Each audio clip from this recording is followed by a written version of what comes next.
James Gorman has been the CEO of Morgan Stanley since 2010, when he took over from John Mack after the financial crisis. Under his leadership, Morgan Stanley has transformed from a risky investment bank to a stable wealth management powerhouse. He has also made bold acquisitions, such as E*TRADE and Eaton Vance, to expand the bank's offerings and client base. But after 13 years at the helm, Gorman announced on May 19, 2023, that he plans to step down as CEO within the next 12 months. He did not name a successor, but said there are 3 strong internal candidates who are being considered by the board. He also said he will stay on as executive chairman for a period of time after he leaves the CEO role. Gorman's decision to retire came as a surprise to many, as he had previously indicated he would stay until at least 2025.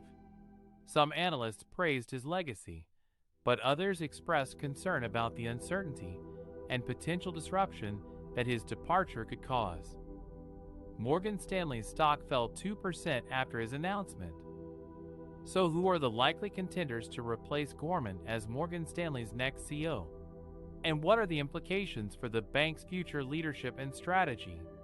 The 3 most widely seen as frontrunners are Ted Pick, Andy Saperstein, and Dan Simkowitz. Pick is the co-president and head of institutional securities, which includes trading and investment banking. He is credited with reviving Morgan Stanley's trading business and overseeing its strong performance during the pandemic. Saperstein is the other co-president and head of wealth management, which accounts for nearly half of the bank's revenue. He is responsible for integrating E*TRADE and growing Morgan Stanley's digital capabilities. Simkowitz is the head of investment management, which manages $1.4 trillion in assets. He led the acquisition of Eaton Vance and has boosted the unit's profitability and scale. All 3 candidates have different strengths and backgrounds, but they share a common vision of Morgan Stanley as a diversified financial services firm that can serve clients across segments and markets. They also have a close relationship with Gorman, who has mentored them and given them more responsibilities over time. However, there are also some challenges and risks that any of them will have to face if they become the next CEO. For one thing, they will have to deal with the high expectations and comparisons that come with succeeding a long-serving and successful leader like Gorman. For another thing, they will have to navigate a changing and competitive landscape in the financial industry, where new technologies, regulations, and rivals are constantly emerging.